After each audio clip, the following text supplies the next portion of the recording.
dan juga Bigetron untuk di 2026 Grand Final PMMI. Ini dia match pertama kita di hari yang kedua Rondo. Selamat menyaksikan. Let's go teman-teman sekalian, kita akan bakar-bakar semangat untuk di rondo pertama kita. Gua masih belum tahu apakah nanti akan ada 1 garis pesawat, 2 garis pesawat, karena kalau kemarin tepat di hari pertama rondo disajikan dengan 1 garis pesawat dan asik bener 2 garis pesawat. Ada intersection di area stadium, membuat stadium bisa menjadi salah satu hot drop untuk di rondo kali ini. Sementara dari RRQ sudah mulai terlihat mereka membuka parachute akan turun ke area Meiran. Wah, Viren sama Morman kayaknya punya pemikiran yang sama, tapi kayaknya Morman begitu ngelihat parachute Viren lebih memilih untuk mengambil area kendaraannya aja, tidak langsung menuju ke bagian dari recall towernya stadium yang hanya dihinggapi oleh pemain-pemain dari LGD. Ada swap juga ternyata 2 atau 3 pemain dari E-Arena yang turun menuju ke arah stadium. Tapi battle yang bakal kita saksikan terlebih dahulu, observer kita bakal menuju kemana nih? Ternyata menuju ke arah All Gamers yang melihat ada Nongshim di bangunan ini. All Gamers sudah siap dengan persenjataan mereka, tapi tidak ada helm dan armor yang maksimal. Hoxie sudah mulai terdeteksi oleh XZZ, sementara Top sudah mendapatkan Federal, malah dicuri oleh Klaus. Terlihat adanya pertemuan yang begitu ramai antara Influence Rage Al-Ula, tapi yang akan tersorot terlebih dahulu adalah bagaimana dari XZZ akan berupaya untuk menculik 1 pemain dari KRX, tapi tidak jadi, kayaknya tarik mundur. Timingnya nggak pas kayaknya tadi untuk bisa mendapatkan confirm elimination. Sementara QZZ akan melakukan reposition. Ini seru banget battle yang terjadi antara Furia dan juga Influence Rage, tapi masih belum tertangkap oleh observer kita.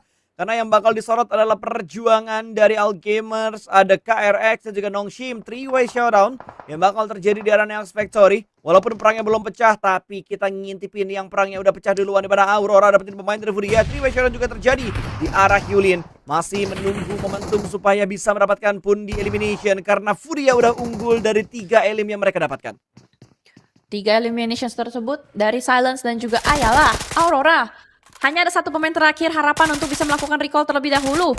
Sixey tertangkap basah oleh seorang chief, bahkan langsung ditanam begitu saja. Sudah ada recall yang terjadi juga di sisi lain.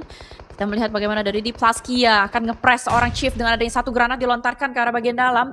Bahkan double needs.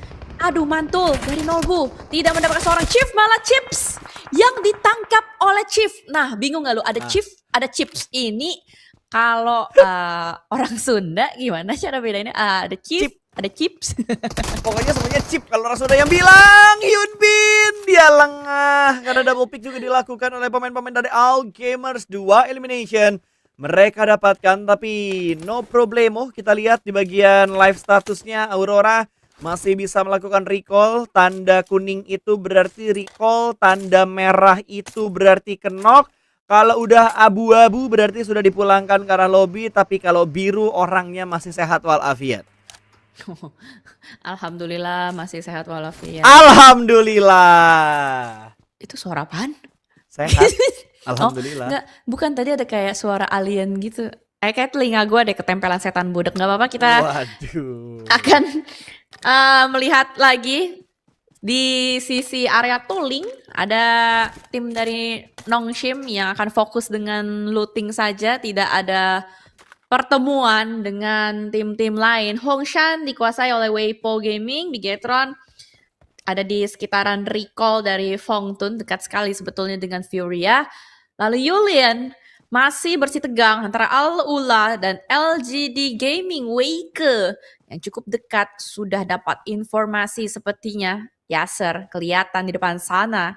Akankah dikejar oleh Weike? Karena kalau kita lihat dari minimap, Weike nih sendirian. Temennya Tian itu ada di belakang jauh. Ya, yang bikin penasaran Al-Ulanya tahu nggak nih udah diputerin sama pemain LGD.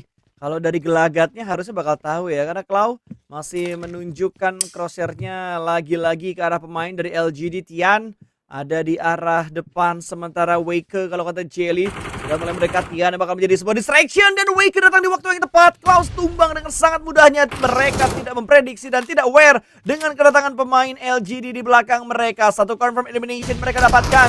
Tapi kali ini spekulasi granat dilempar menuju ke titik yang salah, tapi Yasser menang karena fight-nya. Waker tumbang satu tapi Tian memberikan backup. Sama-sama bertukar satu elimination. Granat sudah mulai dimasak. Yasser akan memainkan timingnya menuju ke arah ruangan yang salah karena Tian bergerak mengambil sisi pintu yang lain lagi dan Tian kalah. Yasser yang memenangkan fight-nya. Yasser menyumbang 2 poin tambahan untuk Al-Ula. 5 eliminations pertama. Membuktikan bahwa Al-Ula tim asal dari Saudi Arabia kali ini bisa melawan. Biasanya kalau kita bicara soal Saudi Arabia, tim top of mind kita itu biasanya kan Nigma Galaxy, Vulcan. Tapi saat ini Al-Ula yang betul-betul bisa membawa bendera Saudi Arabia sampai ke Grand Final. Bahkan juga kemarin performance dari Al-Ula di PMGO luar biasa. Bisa dilihat cukup melawan. Dan gua cukup setuju untuk mengatakan Al-Ula ini adalah sebuah underrated teams. Ya, saat ini akan menjadi underrated teams ya, dengan apa yang mereka tampilkan di PMGO Season 1 Jakarta, terus apa yang mereka tampilkan juga di group stage dan juga di babak grand final dari PMMI 2026.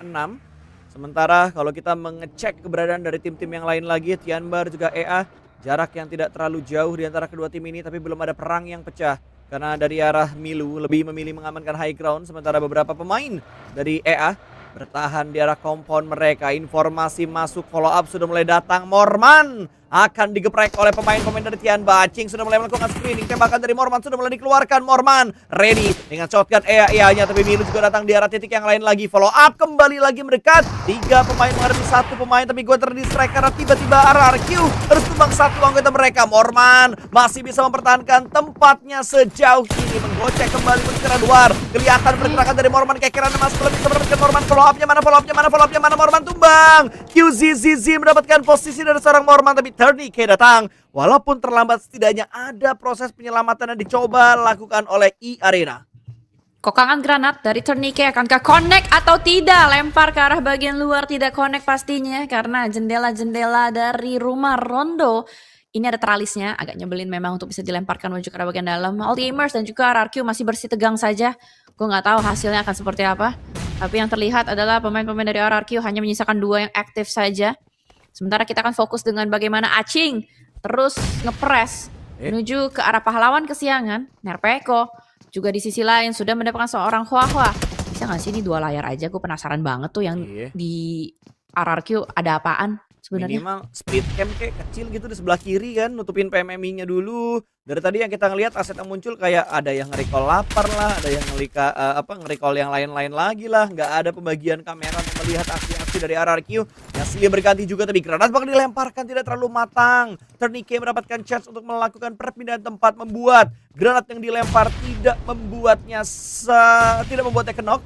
Aduh, gue bener-bener ke distraksi. Tadi RRQ nggak kesorot, BTR perang sekarang juga nggak kesorot. Masih memantau Tianba yang bersih beribut-ribut ria dengan E-Arena. Dimana dari E-Arena Tourniquet masih cukup alot.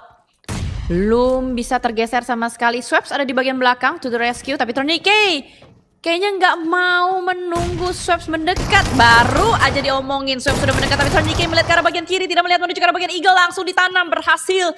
Pemain-pemain Tianpa ngedefense 1 compound ini dengan sangat baik. Swaps kelamaan ngokang, bingung dia mau lempar ke yang mana, malah dirinya lah yang termakan oleh granat dari seorang Milu. E-Arena scattered out. Mereka bermain sendiri-sendiri. Kita akan bergeser menuju ke arah Thunder Talk. We walk the talk berhadapan dengan S2G. S2G masih melakukan healing di bagian belakang sebuah kotak, pilihan Jimmy mencari celah untuk bisa mendapatkan pemain tersebut. Healingnya selesai. Kondisi healthnya semakin pede untuk melakukan close combat dengan seorang Jimmy. Jimmy harus menghadapi 2 pemain dan Jimmy make a play. Mendapatkan 2 pemain dari S2G. Loss berhasil ditumbangkan. Backup yang datang vaulting in dari bagian luar juga berhasil diatasi dengan sangat baik dengan adanya sandwich setup yang dilakukan oleh Thunder Talk. Bertahan mereka untuk lebih lama lagi. Belum ada recall yang secara berkali-kali mereka lakukan. Tapi kita melihat Aurora yang masih nyantai mereka. Gue penasaran banget perangnya BTR di mana. Gue penasaran banget kondisi perang dari RRQ juga seperti apa. Tapi alhamdulillah akhirnya tersorot RPKO yang sedang melakukan sebuah screening bersama dengan Viren. Ada beberapa area yang sedang dicek oleh RRQ. RRQ akan masuk dari arah jam 5. Terakhir gue lihat mereka memang bersih tegang dari tadi dengan All Gamers. Tapi di mana dari E-Arena terlihat Joker sudah mulai di zoning out oleh pemain-pemain dari LGD Gaming. E-Arena gagal mereka untuk bisa mendapatkan eliminations dari fight yang mereka upayakan. Mereka gagal untuk bisa mendobrak sisi defensif dari Tianpa. Memang gak heran kenapa Tianpa kemarin di hari pertama bisa memuncaki klasemen dengan 70 poin karena mereka play as a team. Ya. Mereka stick together, mereka jarang scattered out. Dan inilah dia Tianpa yang akhirnya tersorot cukup dekat dengan pemain-pemain dari Bigetron. Akankah ketemu atau tidak? Harusnya ketemu sih, karena dari bunyi-bunyian mobilnya aja harusnya BTR tahu nih. Dari tadi ada pergerakan-pergerakan di bagian mobil mereka. Itu dia udah mulai dikeker, bahkan Acing yang ditargetkan oleh seorang Rezak, tapi sayang sekali tadi damage dari Rezak hanya tertuju ke arah armor dari mobilnya. Tidak bisa memberikan cicilan damage yang signifikan ke pemain-pemain dari Tianba. 4 pemain ini dengan 4 vehicle mereka punya masih bisa santai dalam melanjutkan rotasinya. Bigetron ada di arah barat dari stage yang kedua, sementara RRQ ada di bagian timur dari stage yang kedua. Akan segera mengecil. Stage yang ketiga dalam 3-2-1 muncul dan condongnya karena Bigetron RRQ masih punya PR. Tapi hati-hati karena jembatan sudah dijaga oleh Nongshim. Padat kalau kita lihat untuk di rondo kali ini tidak ada satupun pemain yang berhasil ditanam sepanjang 11 menit pertama kita. Weipo Gaming pun terlihat sedang menyusuri area bibir atau area dari pinggiran-pinggiran bukit. Dimana dari Tianpa pun sudah mulai mendeteksi adanya pergerakan dari Weipo. Tidak hanya Weipo yang dideteksi oleh Tianpa, melainkan juga dari Bigetron. 4 pemain bersamaan akan berusaha untuk mengamankan area tengah. Ada satu batu besar yang bisa dimainkan oleh Bigetron. Tapi sejauh ini memang belum ada lagi fight-fight lanjutan di luar sana. Bigetron dapetin tengah. Ini tempat yang nyaman sebetulnya. Tinggal gimana caranya mereka setup. Mereka punya emergency flare atau tidak? Iya, kalau misalkan mereka bolong bakal bahaya banget. Dan sebenarnya beberapa area sudah bisa mereka amankan juga dengan forting yang tadi mereka punya dengan mobil-mobil yang mereka bawa juga ke tempat di mana Bigetron saat ini berada. Dan kalaupun ada Tianba yang melakukan overpick harusnya bisa terbackup karena ada beberapa tim yang mempunyai vision ke arah pemain-pemain dari Tianba. Dan tidak hanya Tianba yang berbahaya, ternyata dari Algamers juga berbahaya, tapi tidak karena Bigetron. Berbahayanya mereka adalah ke arah RRQ. Viren sudah tumbang, Peko kelihatan di arah bawah sana. Nongshim mendapatkan informasi Viren dipulangkan menuju ke arah lobby. Peko harus bisa survive untuk membuat RRQ bernafas lebih lama, tapi Peko tertangkap. 2 tim yang berbeda membuat pergerakan dari RRQ semakin terbatas dan Peko pun dipulangkan ke arah lobby. Nongshim, informasi keberadaan mereka juga diketahui oleh tim Algamers. Agak susah memang tadi tempat dari RRQ. Mereka harus tertahan oleh pembegal. Ada Nongshim, ada All Gamers. Choke point di bagian kanan ini quite tricky. Buat dari RRQ pun harus berputar 2 kali otaknya. Lewat mana ya PR nih buat Genfos. Memang ada balasan dari Genfos menuju ke arah seorang Liu. Harusnya sih dibiarin aja All Gamersnya gerak terlebih dahulu. Tapi ternyata di sisi lain ada rumah yang sudah dihuni oleh KRX. Ini benar-benar tengah banget rumah dari KRX. Mereka akan nge-defense sekuat tenaga, sekeras mungkin. Nih tempat dari KRX mirip Kopdes ya. Wah, ini mau belanja apa nih? Selamat pagi, selamat pagi, selamat pagi. Mau belanja apa hari ini? Ah, gitu.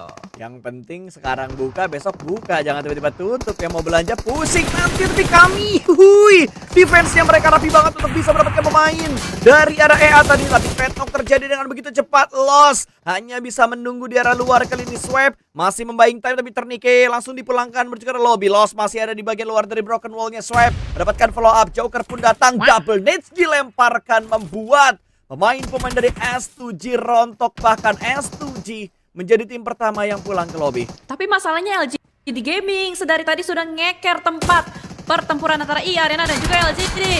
Run Swaps, run! Gak ada waktu untuk menyelamatkan teman-temannya. Mau tidak mau Swaps harus bisa mendapatkan jalur nyaman. Tapi MVM trackingnya sedikit sabun. Swaps memang sudah terbakar mobilnya. Ini sih udah jatuh ketimpa tangga, keselepet sama Tsubasa. Keselepet Waduh, sama Naruto. keselepet Soalnya sama kolaborasi. Tsubasa ini. Naruto. Soalnya nanti kan kerjasamanya sama Naruto ya. Nanti bakal ada yaitu kolaborasi spesial Bener. dengan Naruto. Tapi di mana dari Diplaskia dan juga Aurora akan bertegur sapa Pasta. Ini dia teguran-teguran sapa dari Diplaskia juga Aurora Chips. Kembali lagi menarik mundur ke bagian belakang. Ziol sudah berhasil diamankan. Ada campur tangan dari Influence Rage yang ada di luar dari pergudangan ini. Bahkan menyantap dua tim yang sedang bersih tegang di arah gudang-gudang ini. Top mulai melipir ke arah kanan sana, ingin mendapatkan sebuah confirm elimination. Terdengar satu langkah di kanan tapi belum bisa diatasi dengan baik oleh Top dan membuat Top pun harus pulang. Threat elimination terjadi. Diplaskia mendapatkan tambahan pundi-pundi poin. Tapi kondisi dari Diplaskia juga sedang tidak baik-baik saja, Jel. Backupnya mana? Nggak ada, tinggal sendiri. Tapi Cisai dapetin satu pemain dengan granatnya. Heal up, harus cepat dia mainkan. Last man standing, Revus lebih memilih untuk revive daripada nge-press ke arah Cisai. Wah, ini kalau granatnya connect. Kalau granatnya connect dipantulin rata. What a nice needs. Dari Sixes, the last man standing dari Diplaskia. Bisa memperpanjang bilik waktu permainan dari Diplaskia. Luar biasa.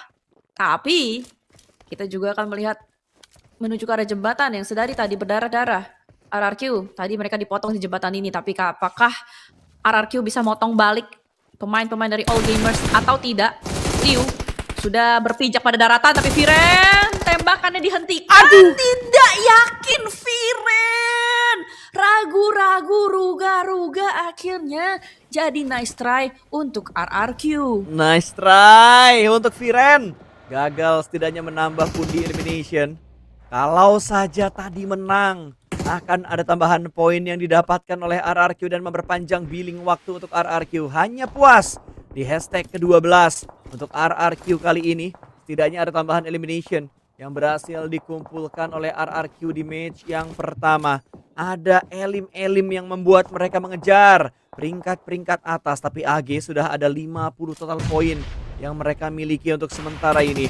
Tianba menggunakan emergency cover flare. Ada lawan di belakangnya tapi bakal dicuekin karena fokus mereka bakal tertuju ke arah Furia. Furia mendapatkan satu pemain dari Tianba. Acing tumbang. Overpeak. Tapi QZZZ mendapatkan finishing untuk satu pemain Furia. Furia, apakah mereka bisa menembus barikade dari Tianpa atau tidak? Karena kalau kita lihat dari segi positioning, mereka sudah dikejar oleh zona. Ini adalah stage keempat.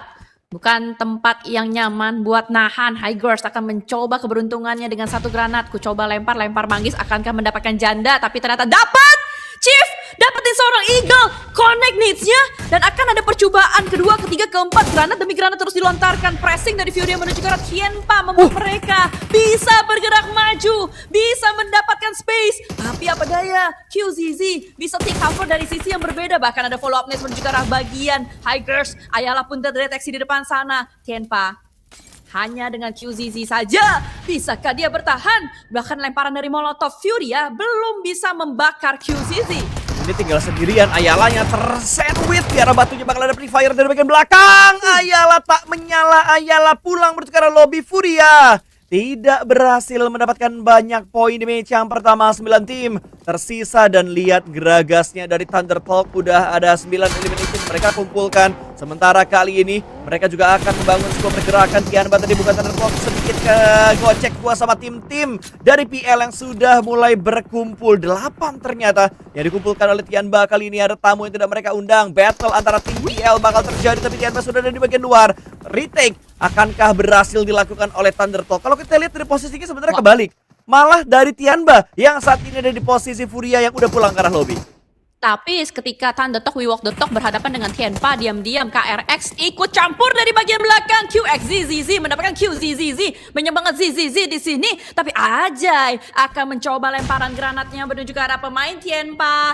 Sudah mulai meledak, kembali meledak. Acing terpressure, tidak punya ruang gerak sama sekali. Last man standing dari Tianpa. Apa yang akan bisa dilakukan? Kanan ada granat, kiri ada granat. Puyeng gak tuh? Ada lagi granat lanjutannya. Acing masih punya magis, masih bisa selamat. Tapi KRX juga sudah mulai ngepres dari bagian kanan. Ya sebenarnya Acing bisa selamat kalau misalkan dari KRX-nya komit ke arah TT kali ini. Karena Thunder Talk yang sedang dalam posisi split. Dua-dua split yang mereka mainkan, 2 orang di arah tower, sementara 2 orang lagi bermain di bagian lower groundnya untuk bisa melihat menuju ke arah Acing, tapi ternyata tidak menyelamatkan posisi Acing, melainkan membungkam Acing menuju ke arah lobby. KRX, sebuah spekulasi yang sangat baik tadi untuk mendapatkan pemain terakhir dari Tianbah. 7 tim tersisa, kali ini Al-Ula bergerak di belakang dari tim KRX. Tinggal melihat mana yang bakal menjadi prioritas untuk KRX. Apakah mereka bakal tabrak menuju ke arah tim Thunder Talk, atau mereka bakal membegal pergerakan dari Al-Ula yang diam-diam datang dari bagian belakang KRX. Regroup cepat dilakukan oleh 2 bahkan 3 pemain dari KRX, meninggalkan 1 sebagai watchtower. Fokus dari Bini akan ditujukan ke arah pemain-pemain dari Al-Ula, sementara 3 pemain lainnya QX, ZZ3 dan juga Hoxi melihat pergerakan dari Thunder Talk. Dan memang kita melihat menit ke-20 sudah ada banyak tim yang dipulangkan. Good news untuk Bigetron, bisa gue ceritakan, mereka ada di center dari zone. Tempat yang sedari tadi mereka jaga, itu belum ada yang reach out sama sekali. Belum ada yang izin jump in menuju ke arah tempat dari Bigetron. Masih sehat. Dan juga dari LGD Gaming. Mereka sedang nungguin. Kemanakah zonanya akan bergeser dalam waktu 5 detik. That's why kita tidak akan ada melihat pergerakan apapun sampai zonanya terbentuk. Ternyata zona masih condong menuju ke arah tempat dari Bigetron. Ya, BTR masih diuntungkan sama zona. Seperti yang lo bilang tadi, BTR ada di bagian zona yang enak banget. Mereka mendapatkan bagian lower groundnya. Mereka punya obstacle natural yang bisa mereka maksimalkan juga. Belum lagi nanti kalau misalkan mereka nge-set up emergency cover flare. Cuma dengan catatan, jangan sampai apa yang udah mereka set up harus ditinggalin gara-gara zonanya keluar dari BTR. Kita masih terus mengharapkan semoga zona tetap menuju ke arah Bigetron. Dan tentunya nice try untuk RRQ yang sudah dipulangkan menuju ke arah lobby. Rondo kemarin mereka hashtag 11 dengan 2 elimination, kali ini mereka hashtag 12. Belum terlihat dengan jelas ada berapa banyak elim yang dikumpulkan oleh RRQ. Tapi kalau kita ngeliat dari 49 poinnya RRQ, harusnya ada 7 poin elimination yang dikumpulkan oleh RRQ di match yang pertama ini. 7 tim yang masih mencari informasi satu sama lain. Ajay melihat ke arah kanan, Bigetron gak bisa dipick sama Thunder Talk. Kalau terlalu ngeker ke arah BTR, overpick malah Thunder Talk yang akan tertembak oleh tim-tim lain. Dimana dari Thunder Talk juga kayaknya lagi mencari nih celahnya. Apakah ada celah untuk Thunder Talk bergerak? Malah yang tersorot terlebih dahulu adalah Al-Ula yang sudah mulai memimpin pergerakan. Dia ngambil satu gorong-gorong, bukan gorong-gorong ya. Apa ya namanya ya? Kayak cekungan-cekungan gitu, tapi mulai terdeteksi juga oleh pemain-pemain dari Bigetron. Ada kokangan granat yang sedang diupayakan, tapi Reizi tertangkap. Reizak pun mengokang. Terlihat di depan sana ada satu target, tapi sangat disayangkan. 1000 sayang, granatnya kurang jauh. Gak sampai menuju ke arah R38 yang mendekat. Malah R38 bakal melemparkan granat menuju ke arah Bigetron.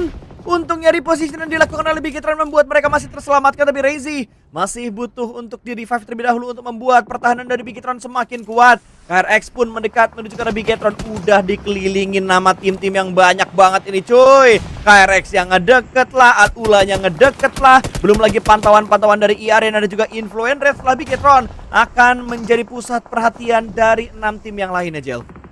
Tapi sejauh ini mereka kembali bangkit gitu dengan 4 pemain. Untungnya masih bisa di-revive. 1 pemain yang knockdown. Bahkan Al-Ula yang sudah menebar terornya. Klaus baru saja naik check connect menuju ke arah Tian.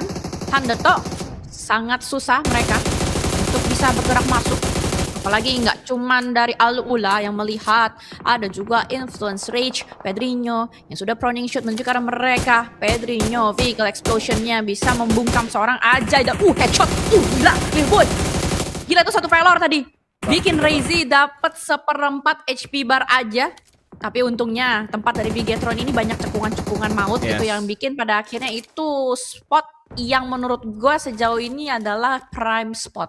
Ya, cuman lemahnya tempatnya BTR tuh kalau dibikin red zone buatan sih, itu udah pasti bakal lemah banget karena cekungan itu udah pasti bakal dituju oleh granat-granat yang nanti bakal dilemparkan. Tapi semoga nggak terjadi dengan cepat untuk menuju ke Bigetron, karena yang kita harapkan adalah late game yang didapatkan oleh Bigetron by Vitality. 1 demi 1 util yang sudah dilemparkan menuju ke arah lawan yang mereka targetkan. Thunder Talk hanya bertahan dengan 2 anggotanya. Sudah tahu di mana posisi dari Al-Ula, tapi masih belum berani untuk keluar karena vision dari Influence Rage bisa saja menjatuhkan Sitting ataupun seorang Sing. Kita lihat masih cukup alot. Tim yang bertahan. 21 pemain yang masih bisa berjalan kaki di rondo Influence Rage. Mereka memang masih 4 pemain, tapi mereka belum bisa masuk ke dalam zona. Arena hanya menyisakan Swaps seorang diri saja. Sedari tadi cukup alot Swaps, tidak bisa dipulangkan. Emang udah banyak sih yang ngedeteksi Swaps, cuman angle-nya itu loh yang nggak dapet. Tapi lama Federal, gila kali Federal. Dia langsung memberanikan diri, gagah dan berani set up di bagian lower ground, panggil emergency flare, biar teman-temannya bisa masuk ke arah sini. Nah, ini tutor dari Federal kalau misalkan mau bangun satu compound kecil di rondo. Jadi panggil emergency flare, habis itu lempar granat di depannya. Habis itu nembak menuju ke arah lawan, Jel, biar dapetin knockdown ke arah pemain dari Thundertalk. Tapi Lorazin juga berhasil diamankan di sisi yang lain lagi. Sitting sudah dipulangkan menuju ke arah lobby. Thundertalk sudah dipulangkan, mereka 6 tim tersisa kali ini. Kyrek semakin dekat menuju ke arah Bigetron. Masuk lagi menuju ke arah smoke-nya menjadi ninja dan berhasil diamankan. Ada campur tangan dari tim lain yang membuat Bigetron terselamatkan kali ini. Tapi Excel tumbang, dipulangkan tiba-tiba Excel menuju ke arah lobby. Bunggawa dan Bigetron hanya menyisakan 3 saja, tapi Tri dapetin 1 pemain lagi. Federales tumbang di arah paling depan. Rezi dan Rezak akan menahan di bagian belakang. 1 granat cukup matang, harusnya bisa dapetin knockdown ke arah pemain dari tim KRX. Tapi smoke yang semakin tipis membuat Influence Rage juga mempunyai vision ke arah Bigetron. Mulai deg-degan, mulai ketar-ketir. Federales, apakah bisa diselamatkan atau tidak? Ayo rangkak Federales. Please. Yuk bisa yuk Federales. Let's go. Harusnya masih bisa Federales. Udah latihan ini soalnya, latihan rangkak-merangkak terpesona dan bisa di-revive oleh seorang Reza. Di mana? Dari KRX juga lagi puyeng nih. Bininya knockdown, QXZZ-nya knockdown, tapi Hoxi to the rescue. Cuman Bini kayaknya udah nggak bisa diselamatkan lagi. Akan direlakan begitu saja. 5 tim tersisa, 5 tim bertahan, dan Bigetron kembali bangkit dengan 3 pemain. Ya, dan menurut gue yang bikin lemah BTR sebenarnya granat-granat yang bisa dilemparin sama Al-Ula, sama Influence Rage. Karena tuh bener-bener mangkok banget kan tempatnya BTR. Jadi untuk memprediksi tempat di mana BTR berada, kayaknya tidak sulit dengan menggunakan granat seperti yang dilakuin sama Influence Rage. Federal memasak granatnya cukup matang, bahkan dilemparkan, tapi Rezi masih bisa bertahan. Granatnya masih terlampau jauh untuk bisa menumbangkan seorang Federales. Belum selesai untuk melakukan healing Federales kali ini. Hanya proning manja saja. Hoxi bangun dikit kayaknya bakal kelihatan. Rezak naik menuju ke arah mobil membuka vision supaya tahu keberadaan dari Hoxi. Gak berani bangkit lagi BTR dari proningnya, karena sekali mereka bangkit vision dari Influence Rage dan juga KRX, jelas banget ke arah Bigetron. Ini biarkan Influence Rage dan KRX yang kontak duluan ya. Karena kalau kita lihat dari ketinggiannya mereka yang sama gitu. Semoga Influence Rage-nya nekat buat nembak-nembakin, jadi KRX-nya nggak terfokus lagi menuju ke arah Bigetron. Dan sejauh ini Federal yang bukan Federales terus mengeker, tapi di mana dari Tre mendeteksi adanya yang lagi menyamar menjadi rumput-rumput. Playzone juga sudah mulai mengambil korban. Tre yang tertangkap, Blue Zone di bagian belakang. Pedrinho mendapatkan seorang Federales. Tempat dari Bigetron ternyata ada yang bocor, banyak bocornya. Bigetron hanya menyisakan 1 yang terakhir. Rezi. Revive please. Jangan sampai Lula naik menuju ke arah bukit. Dia naik dikit bisa ngelihat visionnya menuju ke arah Bigetron. Revive ini harusnya bakal berhasil kembali, dan Federales akan diselamatkan untuk yang kedua atau bahkan yang ketiga kalinya. Harus segera melakukan healing cepat Bigetron untuk bisa membalaskan counternya ke arah pemain-pemain dari tim lawan. 6 elimination dikumpulkan juga oleh tim Arena. Ini tinggal sendiri, tapi Swap masih bisa bertahan dengan begitu lama.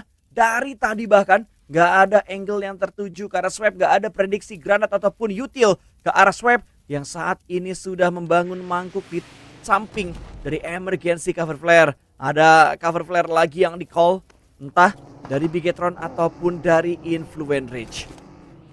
Setup kembali dimainkan, beberapa smoke sudah di pop out, ada wall smoke yang sudah mulai dibangun. Klaus mendapatkan seorang Rezi. Oh no, balik lagi, mundur lagi, revive lagi. Udah jangan. Sayang sekali, Bigetron harus tertangkap basah oleh Al-Ula. Nice try untuk Bigetron, setidaknya mereka sudah bertahan sekuat tenaga untuk bisa survive sampai ke late game. Malah Swaps yang masih alot, masih hidup dari tadi cuy. Dan gak ke-detect. Gue gak ngelihat Influencer lempar util ke arah Swap. Gue gak ngelihat Al-Ulang lempar util ke arah Swap. Tapi harusnya mereka udah bisa ngebaca sih, karena kan 9 masih alive kan. Harusnya mereka bisa ngebaca berapa lawan yang bakal mereka hadapi. Quick tadi yang dapetin 1 knockdown ke arah pemain dari Influence Rage. Hanya tinggal menghadapi 3 pemain lagi dari arah depan Sarah, tapi Swaps kelihatan begitu dia melakukan sebuah pergerakan. Ternyata Yasser aware keberadaan dari Swap tertangkap dan Yasser mendapatkan korban yang kedua. Influence Rage hanya menyisakan 2 player aktif saja. Linboy mencoba memberikan tekanan dengan 1 granat yang akan dia lempar ke depan sana. Backup dari belakang begitu lengket. Linboy hanya bisa mendapatkan quick. Dan winner chicken dinner tetap menjadi milik dari Al Ula.